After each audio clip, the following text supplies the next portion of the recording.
Magandang hapon mga ka-happy hour. Narito ang mga balita para sa MBC TV Network News Update 5 PM edition. Senado, walang awtoridad na magbalik ng kaso versus VP Sara Duterte. Yan ang MBC TV Network News ni Edniel Parosa. Kinwestiyon ng prosekusyon ng otoridad ng Senado na magbalik ng articles of impeachment kaugnay ng proseso ng pagpapatalsik kay Vice President Sara Duterte. Sa ambush interview sa San Juan City, iginiit ng isa sa 12 miyembro ng House Prosecution Panel na si Congresswoman Bel Zamora na walang sense ang ginawang remand ng Senado na tumatayong impeachment court gayong naglabas din naman sila ng summon sa Vice Presidente. Paliwanag ni Zamora, nangangahulugan kasi itong gumugulong na ang impeachment at nasa jurisdiksyon na nito si VP Sara. Sabi ng kongresista, kasado pa lamang silang magmosyon para linawin ang hakbang ng mataas na kapulungan pero hindi ibig sabihin itong kokontrahin nila ang Senado o ang impeachment court.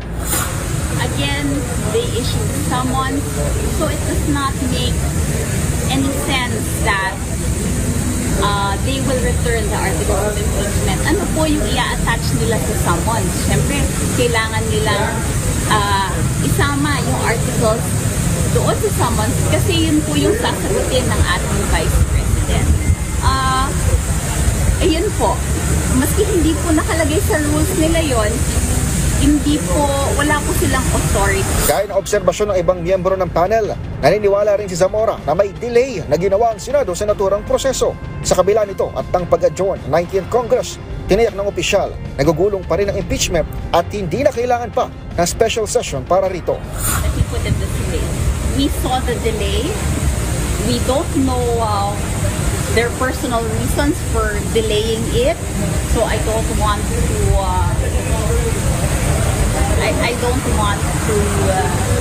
think that there's huge malice behind it, but we all saw that there was delay. Ginawa ni Zamora ang pahayag matapos humalili kay House Speaker Martin Romualdez bilang panauhing pandangal sa ika-127 anibersaryo ng Araw ng Kalayaan na ginanap sa Pinaglabanan Shrine sa San Juan. Naosyo si Romualdez sa hindi na binanggit na dahilan at nagpadala na lamang ng mensahe ng pagkakaisa para sa kinabukasan. Samantala, sa hiwalay na talumpati, ibinida naman ni San Juan Mayor Francis Zamora na walang kalayaan kung walang pinaglabanan. Isa ang bantayog sa mga pangunahing pook ng selebrasyon bilang unang pinaglunsaran ng himagsikan ng Nooy Katipunan. Para sa MBC TV Network News, ito si Edniel Parosa na Laser H. Una sa Pilipinas, una sa Pilipino.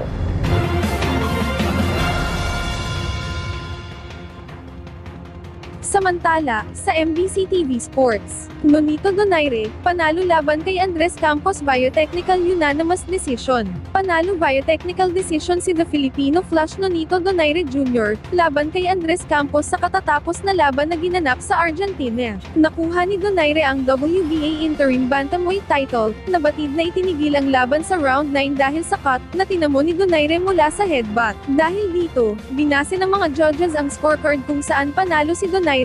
Sa kasalukuyan hawak ni Antonio Vargas ang WBA Bantamweight belt. Sa darating na June 30, makakalaban ni Donaire si Daigo Higa.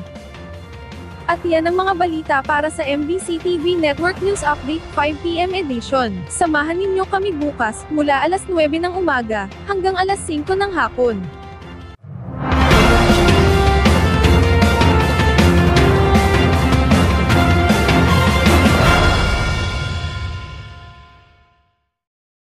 Mga ka-happy hour, kung gusto mong manood ang mga balita sa MBC TV Network News Update, mag-subscribe sa aming YouTube channel, i-like ang aming Facebook page, at i-follow sa aming TikTok account.